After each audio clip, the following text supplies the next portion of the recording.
Welcome to the IVM Podcast Network. Hey, welcome to Geek Fruit Retcon, where we travel back in time to a previous episode from our inglorious history on the Geek Fruit podcast. Happy listening, you nerds.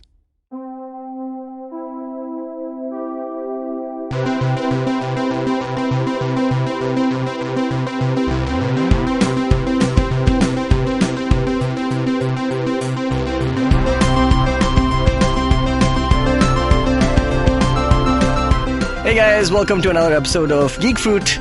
I'm Tejas and I'm here with Dinkar. Hello. What's up, man? How's it going? It's going good. It's been quite a week. Actually It's been a full week of stuff. We have been up to things. Yeah, we have been up to many a thing and all in different, spaces of the universe. Different arenas of Different the universe. arenas. So before we get to our topic for this week, which is we're going to be reviewing Fantastic Beasts and Where to Find Them.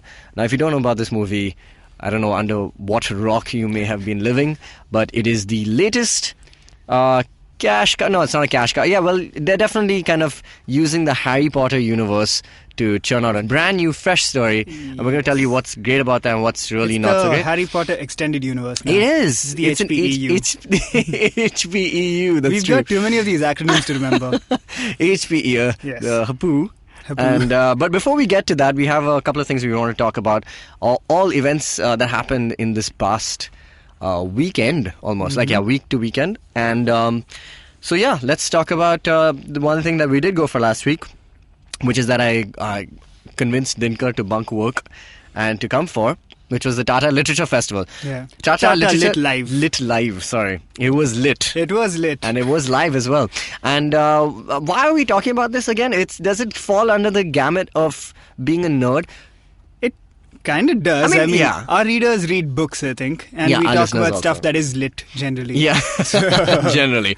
So Yeah. so this had nothing really nerdy per se, like nothing science fiction-y in that regard, unless of course there was a book that we missed in the Tata Literature Festival, which was just maybe discussing science fiction authors, but there was nothing that the only thing I guess which we said could have been a Roald Dahl, yes. the There was a Roald Roald Dahl tribute, which was a collection of readings, basically, and enactments. Yeah, was it the same one that was happening at the Humming Tree quite a bit ago, like about a month maybe. ago? I remember seeing them doing the Humming Tree in Bangalore. It's a great venue. Oh. And you saw the event? I didn't see it. I Okay. just saw that they were doing this, and they did. And what they said was precisely the same, which is reenactments and readings and little excerpts and things from his books. So I think if it was the same maybe team it or was the something same like that. event. Yeah. Unfortunately, we couldn't get into that Yeah. because that was in the Godrej Theatre, which is quite small. yes, Yeah, comparatively to the other theatres. So. and tickets disappeared almost instantly. It seems. Yeah, because it was a free event, surprisingly. Because I've always thought that the Tata Literature Festival was a ticketed event, but I think there were a few demonetization jokes that were made at the top of the opening ceremony, which I believe could have been the reason for why they just said, it's a weekday, it's in the afternoon.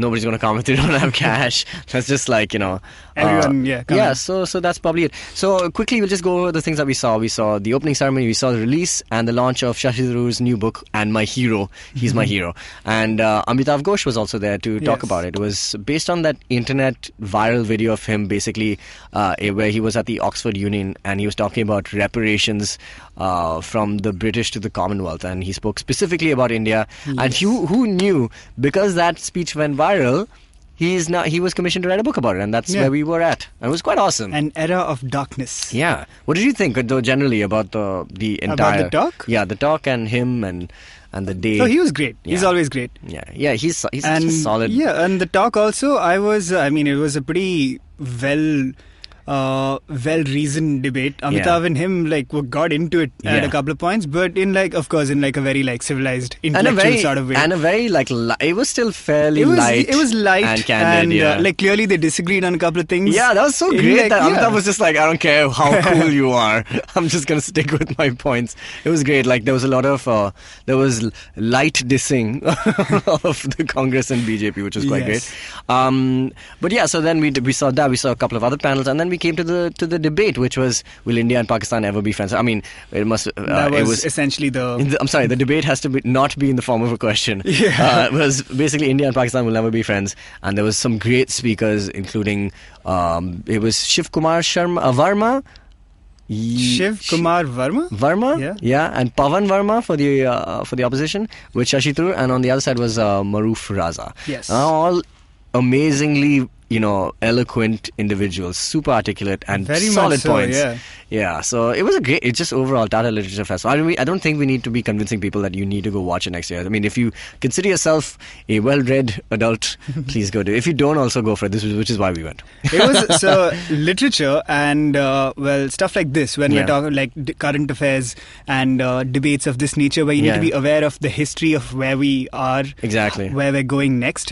I do feel like it relates to us because we love science fiction, and science fiction is always like based on themes like this. That's true. I mean, the sequel to Era of Darkness could well have been like, as in like you could use that as, basically like how Watchmen has used alternate history.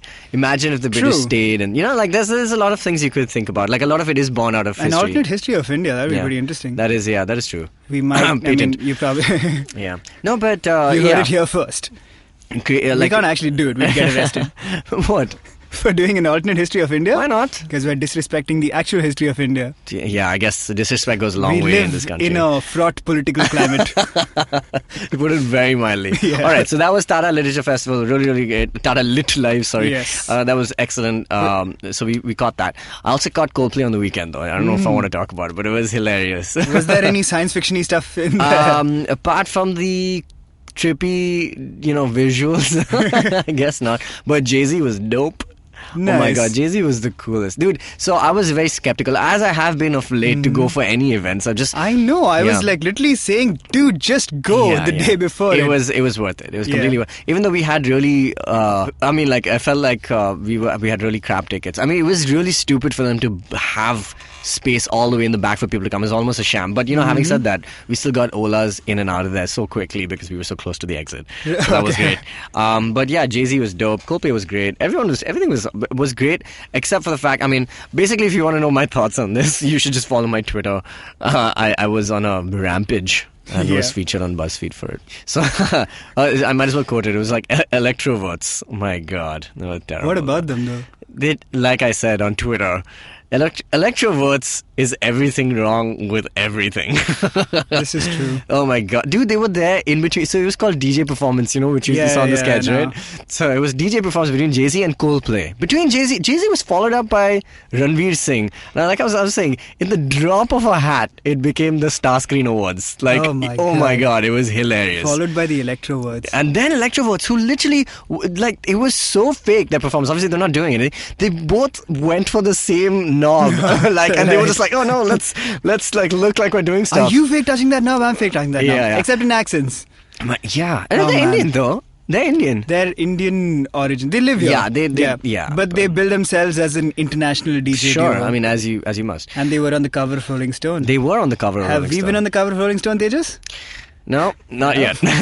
Hey, we play music also. Yeah. Well, we could do a DJ performance between Coldplay I swear, and Jay-Z. we have a higher chance of being on the cover of Rolling Stone for something else apart from music. I know. All right, cool. So that was great. Coldplay, Mr. Modi came and quoted Bob Dylan. And bounced after that. I mean, he was not even there. He was doing it via Skype or something. He satellite bounced. Yeah. He totally satellite bounced. Yeah. So yeah, that was that. The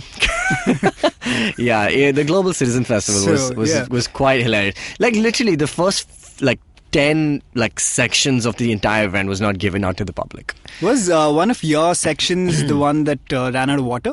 Yeah, the pleb zone. I felt like a global plebeian. That's what I felt like. That is a shame. But water, it was just hygiene. They were talking about hygiene and all that stuff. So much litter and there was everywhere. so much trash, yes. It was so much So trash. I was reading... in the lineup and in real life also. Sorry, good. Yeah. One of these kids from Bandra, I say a kid, but basically a young Bandra boy, and his friends walked around the venue post the gig, picking up bottles of water that were full and sealed, that people had just tossed on the ground, and they found 205 liters of water. What are you saying? I know. That's so bizarre. It's ridiculous. That's ridiculous. I mean, the whole event was pretty much everyone pimping the fact that we're pledging so much for water. Pimping something? Yes. They were big pimping it. But yeah, man, like, it was insane. They was like, yeah, we're going to pledge so much for sanitation, for hygiene, for women's education, things like that. But it was like, and the fact that you're saying this is just, I mean, nothing in India happens without no good deed goes ironically unpunished. This is true. Yeah, so anyway, so that was Global Citizen Festival that happened. But, in all this, we ended up watching a movie also, which was Fantastic Beasts. We're going to talk about that. But before we do that, we have I think we have an email from Parth, who has mailed us about our episode Dr. Cumber Strange, which is about Doctor Strange, if that title didn't give it away already. Let's just, do you want to just read it out? Yes, I'm just pulling it up. Actually, no, maybe you should... he's given it in bullet point form. Okay. But let's start with number 5. Okay. Because he begins by saying... As you do, yes.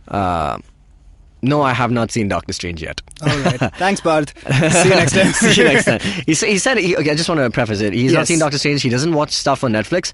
He reads comics. He's an original nerd. He's an OG. O-N, actually. And to listen to two guys banter, you two, in case, it didn't strike. And okay, so that's what he does. Yeah. He listens to us and he reads comics. All right, cool. So having said that, let's go with his bullet points on Doctor Strange. Yes. Yep. Point number 1. I recently heard the podcast about the Doctor Strange movie. In the comics, it takes him about 4 years.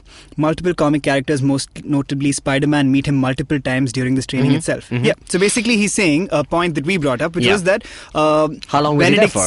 Evolution. Yeah, the passage of time seemed very arbitrary there. Yeah, it was vague. You couldn't tell if it had been a long time and we just missed it. I mean, we were literally going by the strength of the beard. Pretty much. The beard length and strength of it, and I feel like there was a definitive change when he shapes it. Exactly. Yeah. that was but the only how long did indication. it take him to arrive to that decision? Yeah, especially since he's got like this tremor and he's got like pretty much rheumatism in his hands.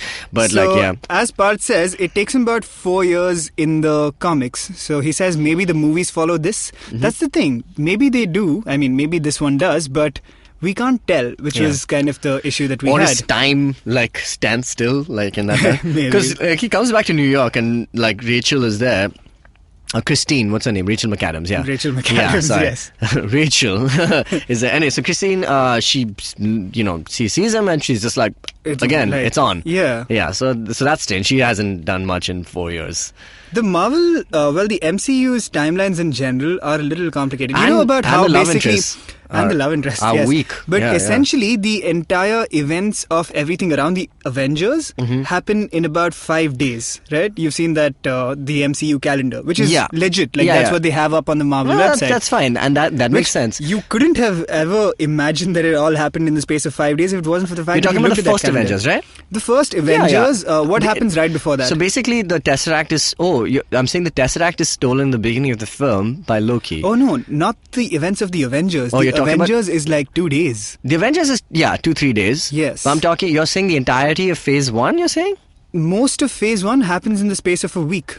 That makes sense, because Captain America you don't count because it's just literally 1 day until he's resurrected. But that could have been at any point in time, which is what makes me feel very strange about that.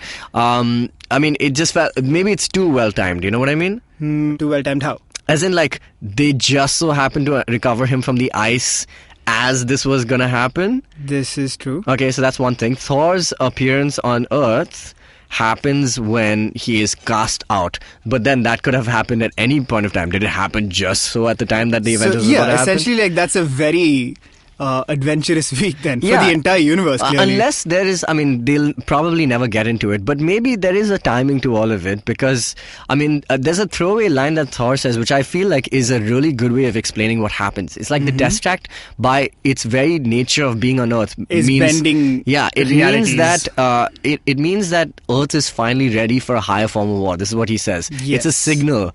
So maybe all of it coming together is also part of it. It's because of the Infinity Stones. Probably, This is very possible. Yeah. Again, like, it can't be another theory is that since Doctor Strange was in close contact with the Mind Gem is why he was able to suddenly, like, like the climax, which he felt came out of nowhere. There was no reference to it dropped earlier.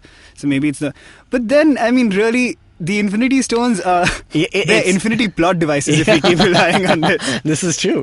But the entire That was Marvel a shitty movie. Well, that's because he had the shitty movie gem. Duh. This is true. This is so true. All right, cool. So point number 2.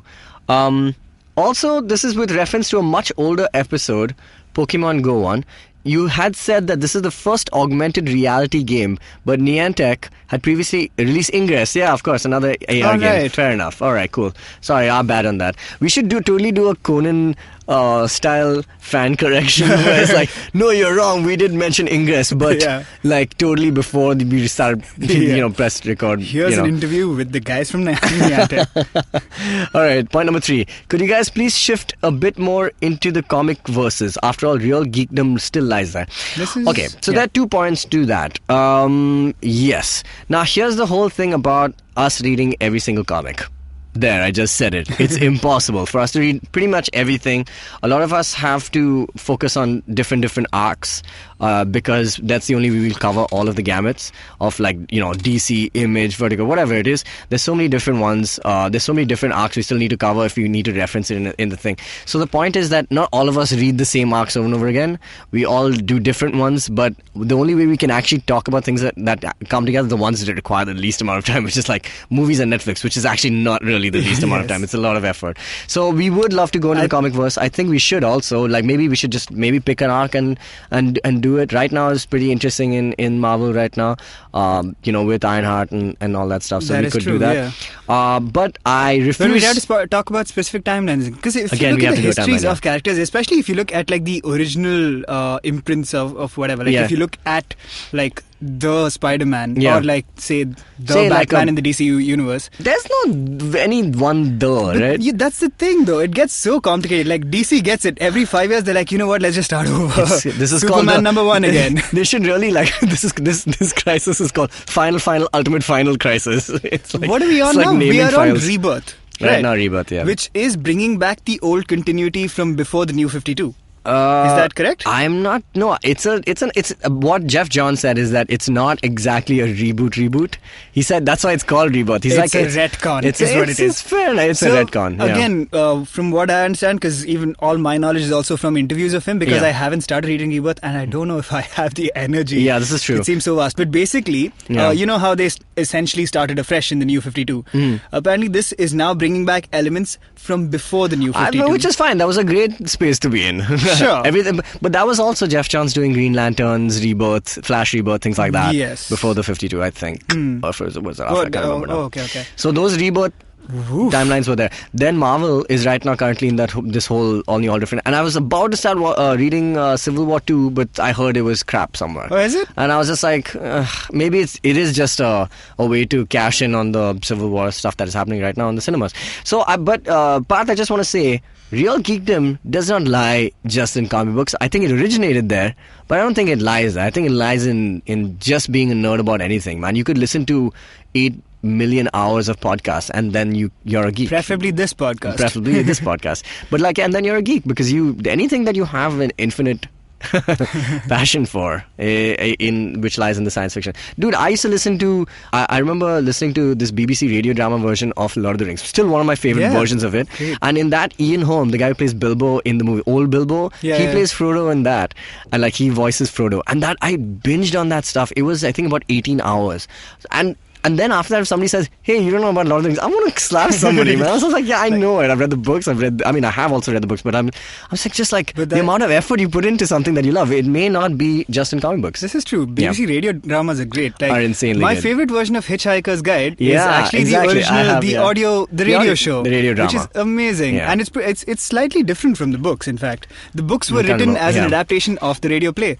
So, sweet. That's awesome. That was the other way around. Yeah, Douglas Adams used to write them as radio scripts. Damn. Nice. That's awesome. All right, cool. So his last point is, you said that Emil, is that how that's spelled? Does not spell. Emil's a celebrity in this show. Does not send emails. Instagram is not as official in between each episode. While I cannot guarantee anything, I'm in the 12th, you guys. Studies greater than geekdom. Well, that's what my parents told me, and look what I do now for a living. I shall try to share my views each week. That's pretty cool. So he's gonna do that every week. Thanks a lot, Parth. We look forward to hearing from you, Parth. And now we come back to the original point that we started off with. It's like a great time travel episode. No, I have not seen Doctor Strange yet. Well, are you a real geek? No, Parth, please send in your thoughts every week. We love reading them. Yeah, man, thanks for writing in. And we're going to take a short break, and we'll come back with Fantastic Beasts, where to find them as well. Hi, I'm Amit Verma, the host of the weekly podcast The Seen and the Unseen. In my show, I examine the seen effects and the unintended consequences of public policy and private action. I show how policies meant to help the poor often end up hurting the poor. I've done episodes so far on demonetization, GST, surgical strikes, immigration and MRP. And I will continue my forensic assault on the truth in the weeks to come. Catch the show every Monday on the IVM Podcast app or any other podcasting app that you prefer. Or visit seenunseen.in for all the latest updates. Right, we're back and we're talking about fantastic beasts and where to find them. So, yes. First off, this is a movie we had no idea about. I just want to say I watched one trailer, I think, and then I stopped because I was not as kicked about it as I thought I would be. Yeah. And maybe that has had an effect on me after watching this film. A bunch of reasons. I think we are, in a sense, a little fatigued of Harry Potter stuff because, I don't know, like, we were fans of it since we were kids. Yeah, At some point, in fact, during before the last book came out, when it came out, I was like, oh yeah, gotta finish that, because there was just such big gaps Exactly, that, that's true. like, when you binge something, it's like you're riding on that wave of energy. Exactly. It's like, gotta find out. Learn something, Here it was George like- R.R. Martin. Sorry. Exactly. Yeah. So, yeah, and then The Cursed Child came out this year. Dude, it's a big year for Harry Potter in general, It's right? back, yeah. So, I mean, in the last year, I think they had the Hogwarts. What is it called? The Wizarding World of Harry Potter was opened up. I think it opened only last or not. Earlier this year? This year or was it last year? I'm not sure. Might have been last year. I don't Yeah, know. so they're clearly expanding on this big thing. Harry Potter is becoming a universe. You realize this is movie number 9. Yeah, that's 9 crazy. movies in the Harry Potter franchise. Yeah, that's true. Yeah, 7+1. They divided the last book. Exactly. And now then we had Cursed Child, which came out this year, which is now a Broadway, like huge Broadway musical. Oh, Not is it on musical Broadway? Play. It's at West End right now. Oh, okay. Yeah. So, I mean, it feels right that it should be at West End, right? Yeah. Because they were like, we own this one. Yes. Don't take this on to Broadway as well. But yeah, so it's on West End, and it's done really well as far as I've so from whatever like I've the heard. big stuff is coming out now, but it's been alive through these past 4-5 years as well. Exactly, Like Pottermore. Pottermore is huge, yeah. But I mean, I feel like Pottermore was just like basically keeping the fans alive by engaging with them in a new thing. Like This they is need true. to keep hold on to the fan base and Before they hit them with like a book, Exactly. a movie, a play. What else you got? Let's do a radio drama. Seriously, Where the man. magic is very easy to pull off. Boom. Oh my god, that How was did a that dragon. Dude, like the day they do radio dramas, people will just be so relieved. They'll just be like a sigh of relief, yeah. Let's say, special effects studios will finally go like, we can sleep now.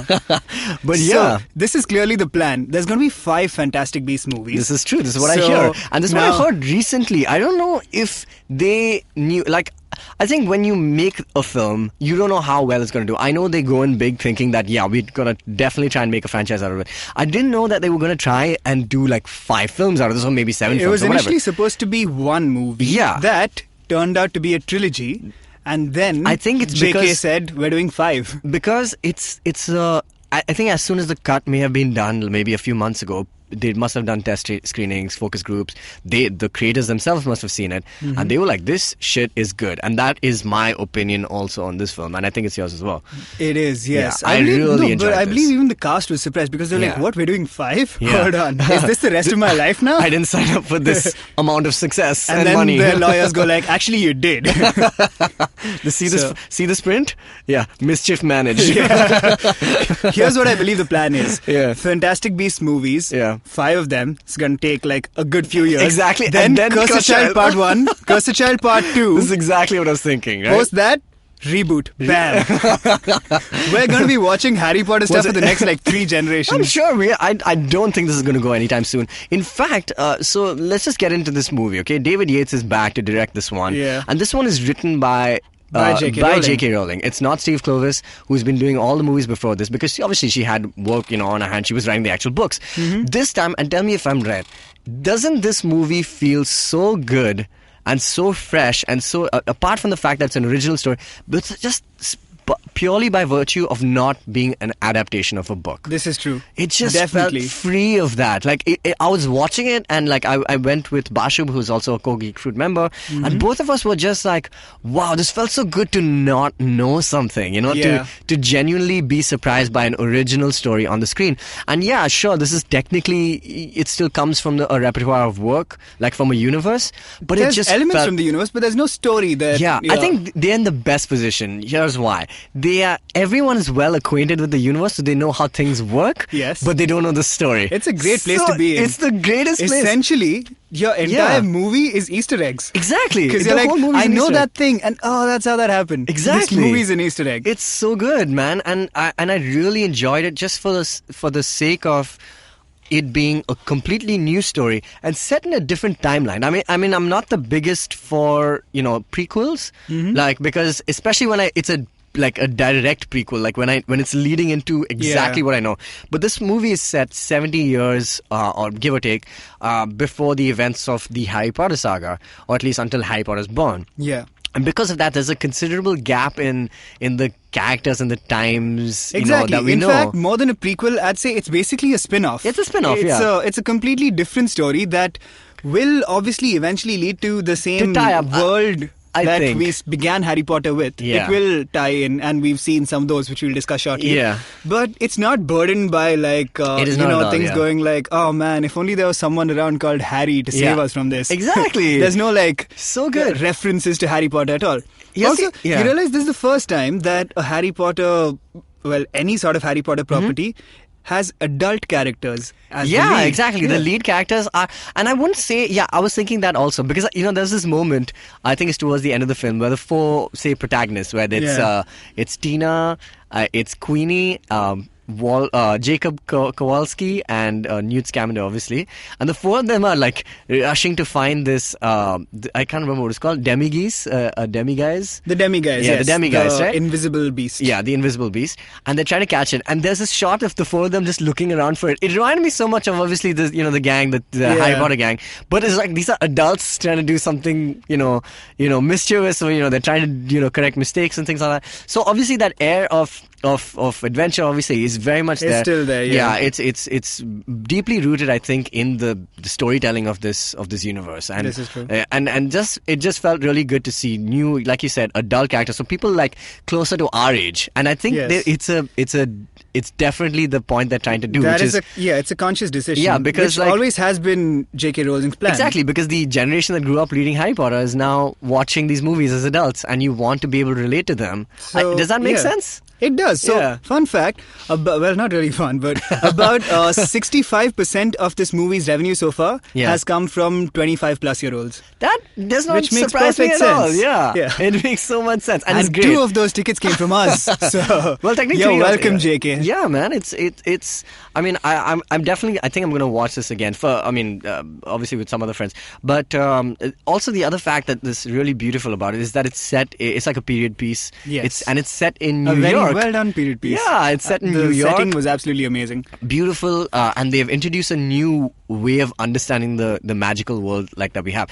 Before we always saw it as the British Raj, the British version pretty much of magic. But now we see it through the eyes of like how Americans do it, and they've done it so well. Like it's so American. Even though the way they call Muggles no mages, and it's like no mage, a no mage. It's like no magic. That's a very American way of referring to it. So American, right? Whereas Muggle is a very British sounding word. British, right? Yeah. And so I thought that was beautifully done. I think they introduced some newer, like fresher concepts. Like I don't think we've seen a hardcore Legilimens in the whole series. Actually, this is one of the things that I thought was weird because, and then I read that somewhere J.K. Rowling said that it's basically a whole new power. It's not like somebody who, like when Harry's learning occlumency from Snape. Yeah, essentially to protect himself from Voldemort. From Legilimens, Snape is a Legilimens. Yeah, Dumbledore but he's a practiced Legilimens. Like he has to do it upon will. But for Queenie, it seems like apparently she just does it. Apparently, it's a skill she's born with. Yeah, like Harry being born with pass of tongue. Right. But yeah, I mean, as compared to before, where like even with Voldemort, essentially people would say that he can sense when people are lying. Exactly, yeah. And that's about the extent of He's it. basically Queenie, the Daredevil. she's basically just like reading your mind the entire time. Yeah, and having conversation with you and you don't even open your mouth. But also, she's kind of a strange one. She may not be. For her, it just may be like her thing. You know that she's just really good at it, and she just has zero boundaries. she has no filter. She's no filter Queenie. I like her character. Yeah. She's quirky and she's clearly supposed to be like a 1920s bombshell types. It's great. And Luna Lovegood as a babe. Exactly, as a babe and an adult. So let's get into the movie proper. Story. Do you want to do it? Go ahead. Okay.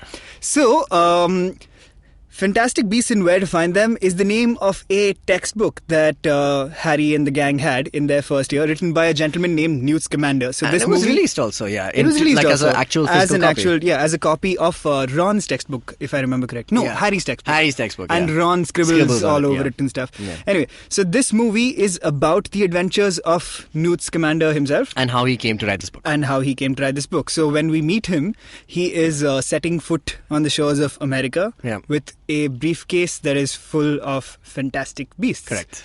So, and why is he in America again? Well, he says he's there to purchase a rare animal that he knows is bred there. Yeah. But he's actually there to... Oh, and by the way, at this point, be warned, everything's going to be spoiled. Yeah, absolutely everything. Sorry, correct. There's lots of... No, there are many spoilers, but there's one killer one, which is solid, right? Which, thank God we went into the movie blind, huh? Yeah, I mean, I'm so glad, because if I think about it now, I may have not read, but like heard something that there's something big happening. Because they announced it, though that... Did they? They announced him being in the movie. Okay, all right. And his character. Yeah. But I guess we didn't know that... that's how it was. So that's it. This is your final warning. If you want to enjoy that twist as much as we did, stop listening now. Just like tune in right at the end for random news. All right, cool. Skip ahead by 35 minutes. Yeah. So he sets on the shores of New York to basically purchase something. He said he wants to buy a birthday gift, but we come to realize that he has a different agenda. He has to free a hippogriff. No, I don't think it was a hippogriff. It was a different kind of hippogriff. I mean, like, it looked like one. But slightly different. First I thought that was, like, the hippogriff. I can't remember what his name was.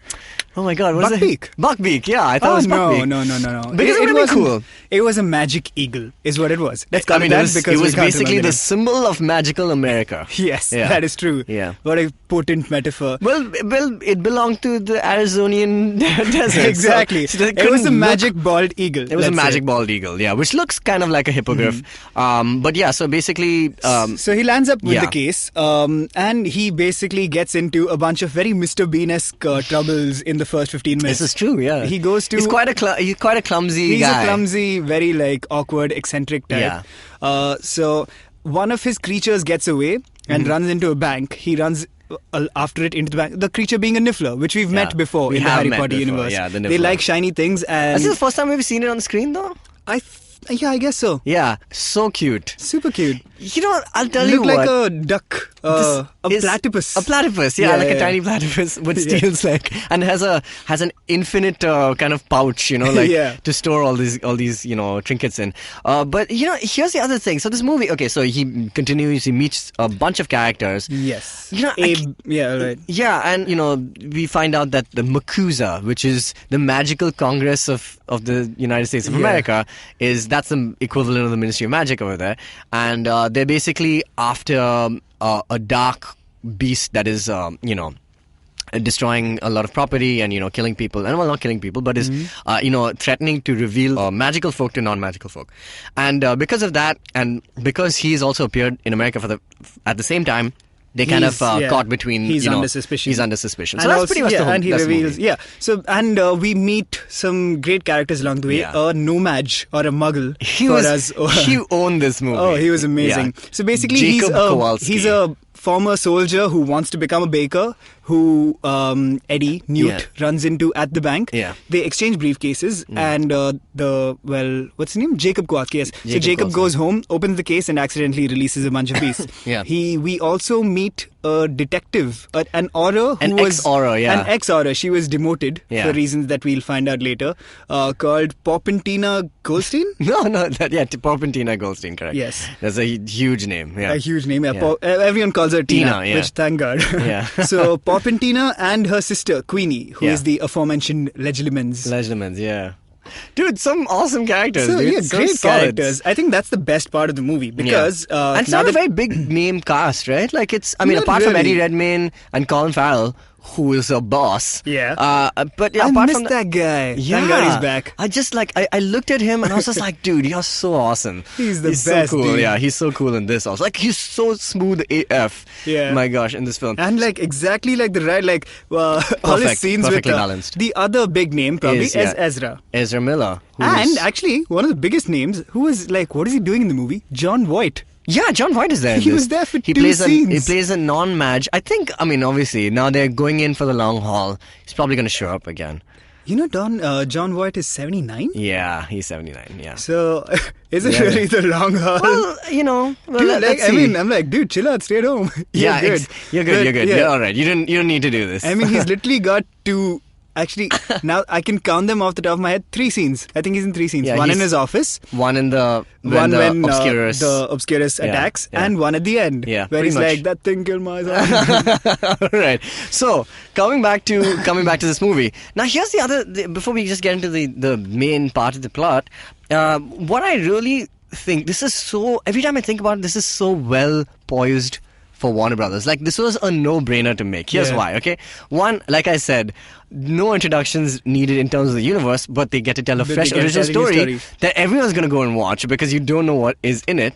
So, solid cast, solid story, but they kind of know about it because the seeding has already been done with Fantastic Beasts, the textbook. Yeah. I'll be surprised if they don't make a Quidditch Through the Ages, trust me. That would be amazing. A sports movie. They'll become like Marvel, dude, like just doing like another scene. I'd say they're becoming very it's the Star Wars model. Didn't you not feel that Star Wars essence through and through? Yeah, definitely. Like, especially in the Mos Eisley Cantina kind of feel. That was so clearly like a riff on the Mos Eisley Cantina. It was brilliant. Even the characters, who's to say you wouldn't be able to see that?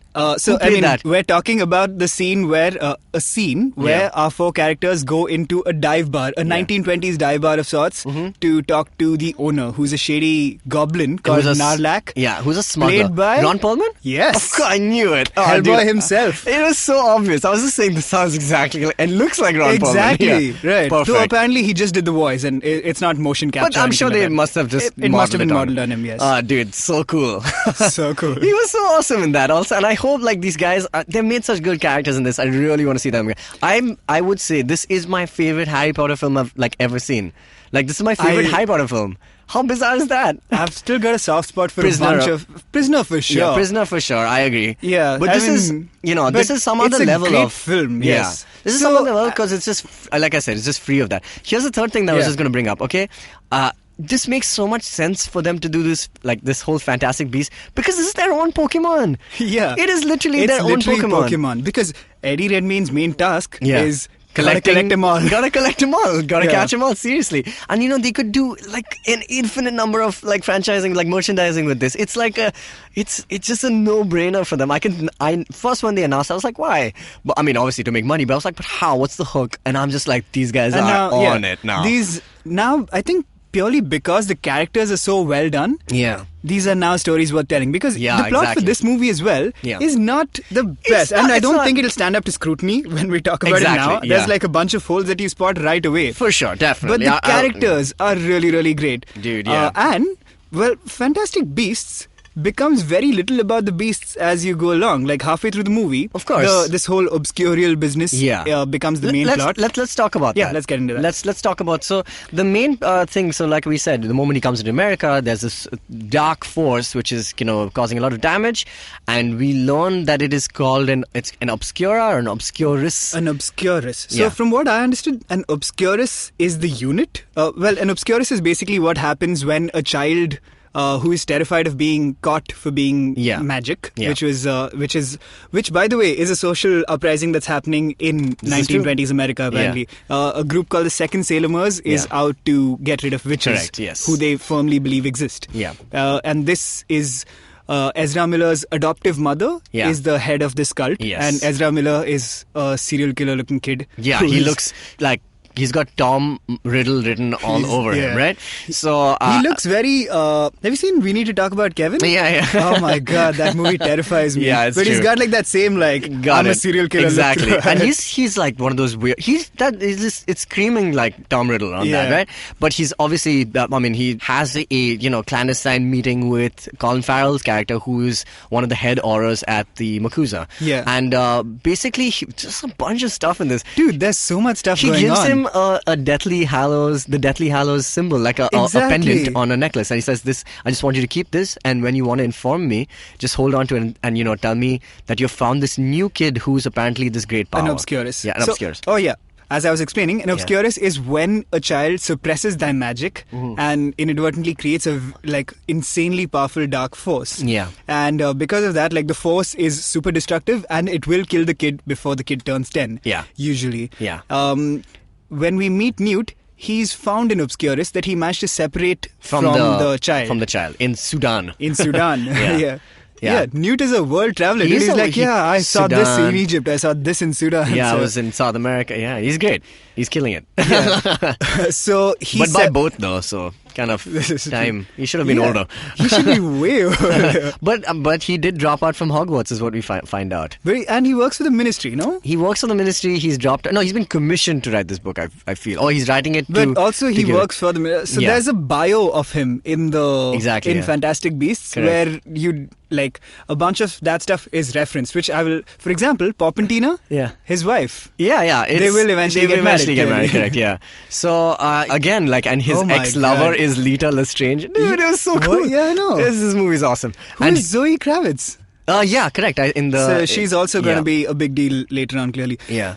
So, we haven't gotten into obscuruses and obscurals yet. Sorry. So, here's what. Distracting You've obviously seen the movie or you wouldn't be listening at this point. Let's not get into dissecting every, explaining the plot, because what I thought while watching this movie was there's so much going on. You think, okay, he's going to chase all the beasts, rescue them, put them back in. At the start, within the first 10-15 minutes, because we went in blind, I thought this is going to be a very Jumanji kind of movie. Yeah, exactly. Where, true. it's a bunch of them running around the city trying to, recover, put the pandemonium back in the box, basically. Pretty much. But there's so much more going on. Right from the start, the movie begins with, all these, Citizen Kane newspaper thingies of, Grindelwald being out there and being a threat. And eventually the movie morphs into this thing about Grindelwald. And so Grindelwald, there's no way you can't know about it. But Dumbledore basically made his name for vanquishing Grindelwald. So I guess we kind of know what's going to happen. But Grindelwald is obviously his reference, but there are no images of him. And we just see that, he's this dark wizard who is, going about town destroying stuff. So as we go through the film, Colin Farrell kind of keeps coaxing this guy to find the child who's got this obscurus power and is doing wreaking this havoc. What we realize and what we suspect throughout the movie is that Colin Farrell's a bad guy. Yeah, he's a villain. He's a bad guy. And he's got to be basically there'll be a reveal where it'll be I was working for Grindelwald all Exactly. along. Except towards the end, and this literally blew my mind, towards the end, what happens is the obscurus, it ends up being Ezra Miller's character, which is a boy named Credence. He plays Credence. And the fact that he was not killed even past the age of 10 means that his obscurus is even more powerful, and he ends up wreaking a lot of havoc across New York, and thus revealing the fact that magical people exist to non-magical folk.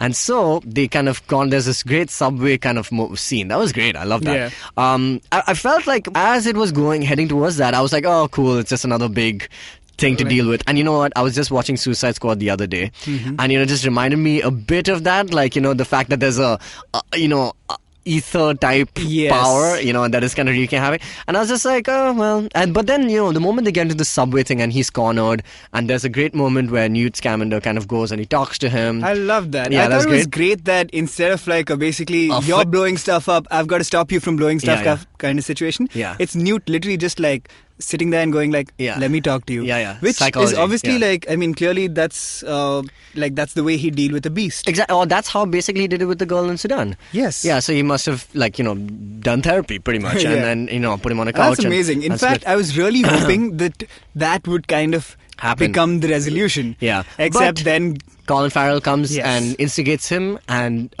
the Ministry of Magic, the Makusa shows up, and, unknowingly they just try and destroy it, and they, in the process, destroy Credence, the Ezra Miller's character. So he do they? Or do they? We don't even know, but he basically becomes wisps of black smoke, and he evaporates, so to speak. Yeah. Though I believe you can, there's a very distinct, Newt looks at this one black wisp that's floating away that's kind of thicker than the rest, right? Yeah. I felt like that's a clear, setting up of he's going to come back. That's the thing, though, about, in this magical world, literally what is not possible. You can retcon anything. Yeah, exactly. So, and here's the other reason why I say that is because I really loved Colin Farrell in this film, and I really want to see him back. And here's what happens. They find out that Colin Farrell has been instigating this person, and he says, it's time for us to reveal ourselves and be the more powerful, dominant species on this planet as magical folk. We don't need to hide from non-magical folk. They need to hide from us.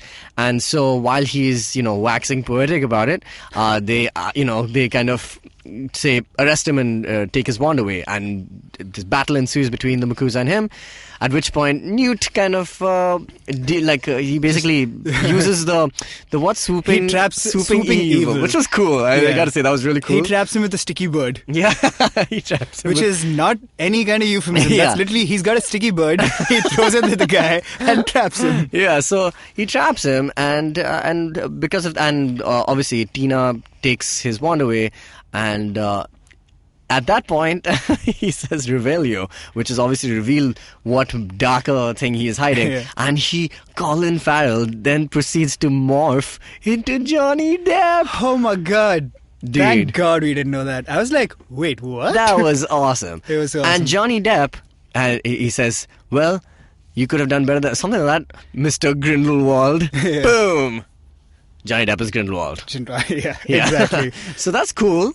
And they had the same haircut, except Johnny Depp's hair is like acid blonde. Yeah, and he's almost like albino. Yes. Yeah. So he had to look evil. Though he was making a very Captain Jack Sparrow kind of face. Yeah. You look at him and you're like, oh my God, he's making here also. And it's such a Johnny Depp face that he's making, and his one line also is like, you think you can hold me? Yeah. And it was good. I still enjoyed it. See, so here's the thing. I love Johnny Depp. He's had a bad run in the past couple of years. Of movies, I still think he's a great actor. I think he's a great actor, and I think he will do well here. There's no doubt about it. He looks vicious. He looks, evil.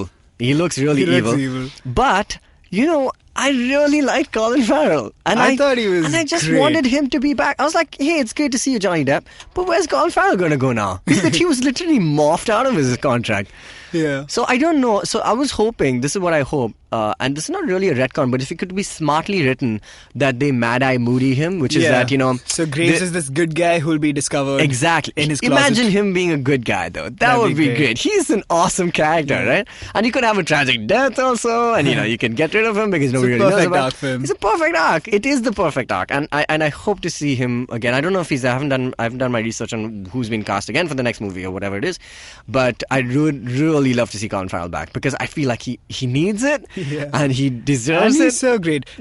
He makes that character so very Colin Farrell. Like the physicality of it is absolutely whenever he talks to Ezra Miller, he puts his forehead against the kid and stuff. I'm like, that's every Colin Farrell movie, and it's always great. He's excellent, and he looks like a powerful wizard. Even he's got the wand movement down. He was great. He was great, and I really enjoyed his story in this. The two ladies also I thought were.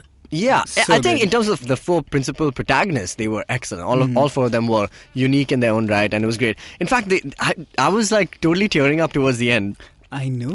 So towards the end, basically, they say, how are we going to obliviate everybody and, wipe their memories?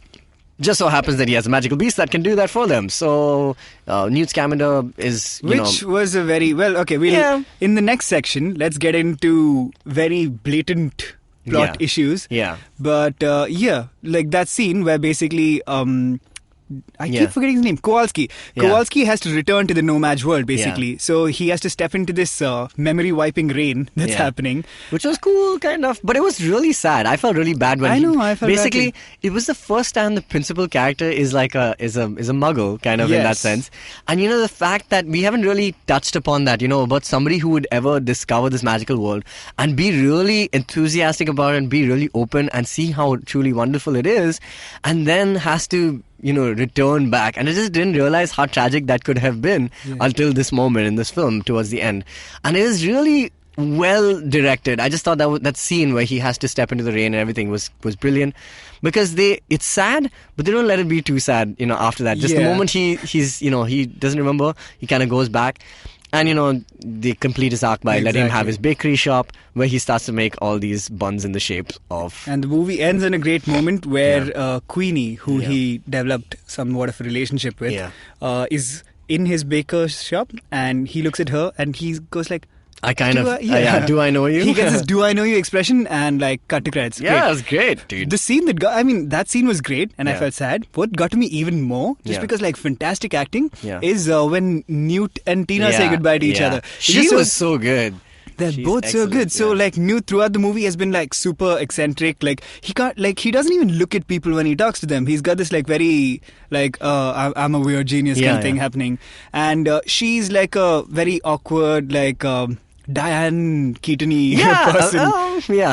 She's like Diane Keaton and Annie Hall is what I'm referencing. Correct. Yeah, that makes sense. A very and she's got this whole 1920s New York accent happening, which I loved. Yeah, anyway, so they're really both good. saying goodbye to each other, and they're both so awkward that they can't bring themselves to say I'm gonna miss you, or stay in touch or whatever. Well, yeah, but they've only been in contact with each other for a couple of days. But I thought that was a great scene, and that she reminds me of. She's like the new Laura Linney.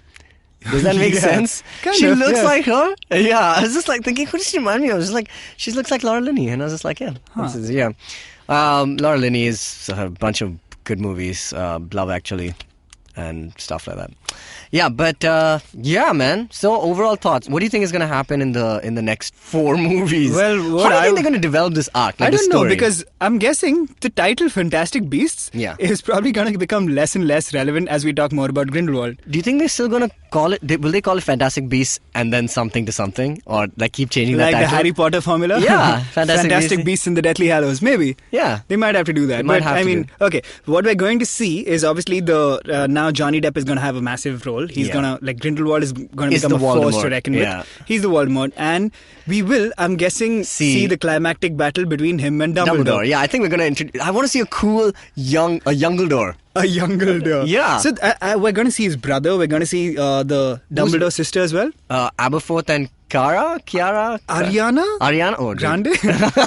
Something like that. Something with an A. Yeah. Oh, I thought it was They were Aberforth. 3 A's. So, I thought she was with a K. All right. And I think so. This is a very good opportunity to explore that whole Dumbledore is gay thing, because once J.K. Rowling revealed that Dumbledore was gay, and she revealed that and obviously in the Deathly Hallows we find out Grindelwald's story, which is basically that him and Dumbledore had a scene. Were very close friends when they were teenagers.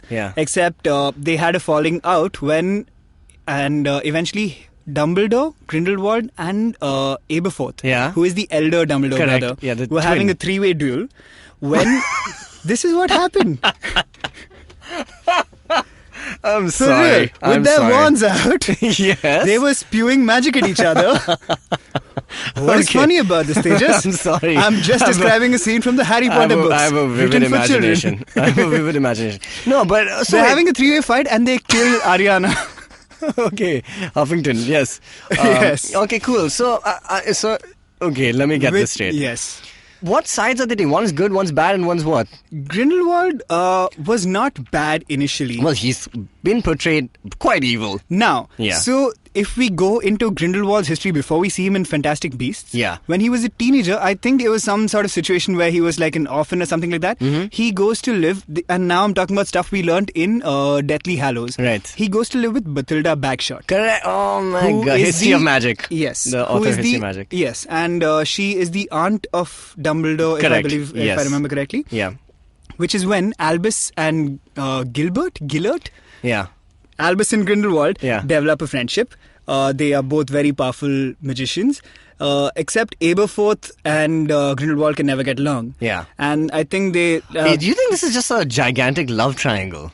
It actually might be. Though, another very adult reference in Harry Potter is that Aberforth was into bestiality. Fantastic bestiality. Fantastic and bestiality. How to oh my God, do it. it's all coming together. Because Albus mentions that his brother was arrested frequently for practicing inappropriate charms on a goat, I believe is the quote. This is true. He was into bestiality. Wow, into fantastic bestiality. this movie is this franchise is going to they're going to have to deal with that. Like, so you realize there's all this information out there already. So one fan theory that I was just reading when I was looking up reviews of this movie is that Ariana, who I feel like that's very close to name, but maybe that's not it. Anyway, the Dumbledore sister is an Obscurus.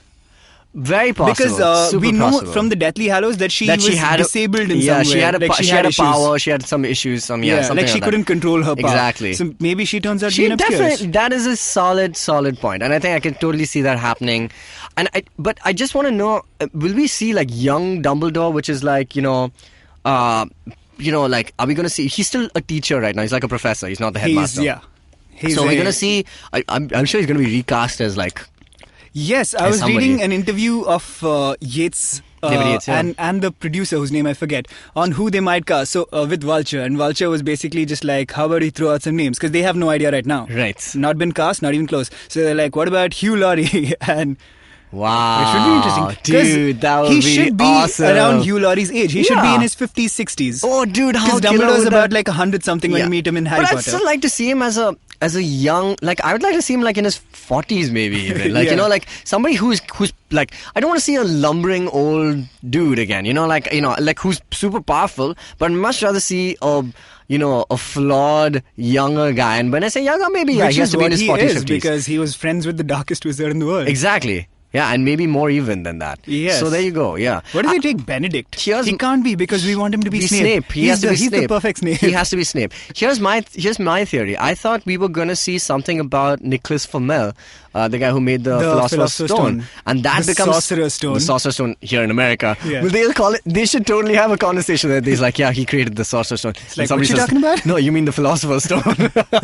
And then Scholastic and Bloomsbury. And by the way, is this flammable or inflammable?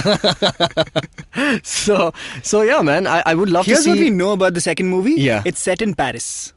Oh, lovely. Yeah. Yeah, that would be... In fact, this could be like the... Dude, how many things do they have going for them? They could be like a James Bond, Indiana Jones, Pokemon, Harry Potter thing. Oh my God, this franchise could take over the world. You can see why, right? Like, suddenly it makes so much sense, man. Shit, this is so cool. Alright, we're going to stop the episode at this point. Because we could go on. There's just like a lot of stuff to talk about. There's a lot of stuff to talk about. In fact, we can maybe spend some more time in another episode, maybe just going over some more theories as and when casting reveals itself. Y'all tell us what you thought. Exactly. And tell us what we missed out on because we simply can't get to it anymore. Yeah. So, let's discuss. And I think we can even skip random news for today because this kind of well fits into it. Yeah. Also, we're almost pushing an hour. So, we really want to hear from you guys. Watch the movie. We know there's a lot of Harry Potter fans here out in Bombay and in India. So generally, just really want to know what you thought about the film and what are your theories. Should one be set in Bombay?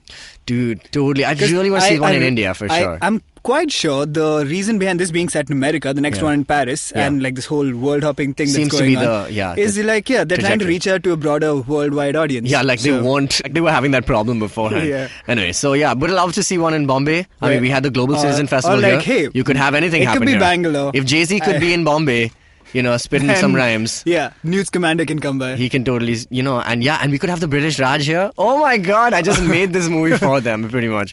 Like they would, oh my God, that would be so cool. We should ask if Paul Blackthorne would be happy to be cast in it. Or Lagan was, okay, cool. Oh no. Too much. Alright, cool. So let us know, guys. Write to us, contact geekfruit@gmail.com, or you can find us on all social media, Instagram, Facebook, Twitter, @geekfruithq, or you can just log on to our website. We're going to be doing a listicle on this very series. We're getting a writer all the way from the Middle East for this, and so let us know. Geekfruit.in is our website. You can contact us there as well. Cool. You can find Dinkar on Twitter at Dinks. Yes, that's right. And, send me your owls. Send me your owls. And I'm Tejas Menon on Twitter as well. So that's our show. Please let us know how you liked it. What's a fitting ending, like phrase for Harry Potter? How do they do it? always, which is I never like you that. Gotta say like a may the force be with you.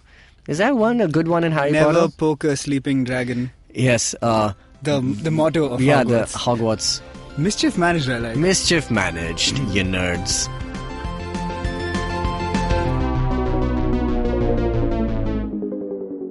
There's a lot going on in the world today, and let's be honest, not everyone can understand all of it. That's why you should be listening to Simplified, where Chuck, Naren and Shrikeet take on the big issues in the world today and explain them to you in a simplified manner. They delve deep into the subject, by which I mean they go right up to the 5th page of Google results. I bet you've never done that.